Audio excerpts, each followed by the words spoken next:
హోంశాఖ మన మాజీ సైనికులు వీళ్ళకి సంబంధించి ఎటువంటి కార్పొరేషన్ కూడా మన రాష్ట్రంలో ఇప్పుడు దాకా ఏర్పాటు చేయలేదు.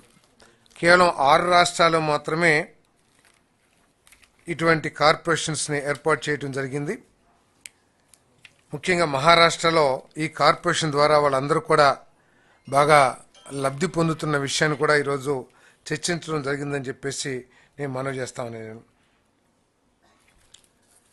మరి కార్పొరేషన్ ఇక్కడ ఏర్పాటు చేయడమే కాకుండా మొట్టమొదటి విడతగా 10 కోట్ల రూపాయలని కార్పొరేట్ ఫండ్గా కూడా ప్రభుత్వం ఇవ్వడానికి నిర్ణయించిందని చెప్పేసి మనవి చేస్తా ఉన్నాను.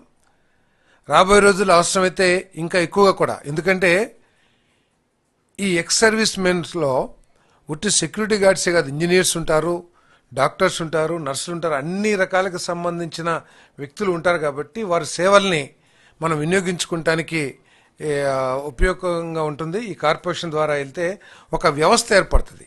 మనం స్కిల్ డెవలప్మెంట్ ఏ విధంగా అయితే మనం ఆలోచన చేస్తున్నామో, ఈ కార్పొరేషన్ ఏర్పాటు ద్వారా దీంట్లో అందరు ఎక్స్ సర్వీస్ మెన్స్ వచ్చి వారి సర్వీసెస్ని కూడా, ఎందుకంటే వాళ్ళు చాలా డిసిప్లిన్డ్గా ఉంటారు, వాళ్ళ లైఫ్ స్టైల్ కూడా కొద్దిగా ఒక డిసిప్లిన్ విధానంలో జరిగి ఉంటుంది. కాబట్టి వాళ్ళ సేవలు కూడా వినియోగించుకోవాలి, వాళ్ళకి ఆర్థిక సహాయం అందించాలని చెప్పేసి ఈ నిర్ణయం కూడా తీసుకోబడింది.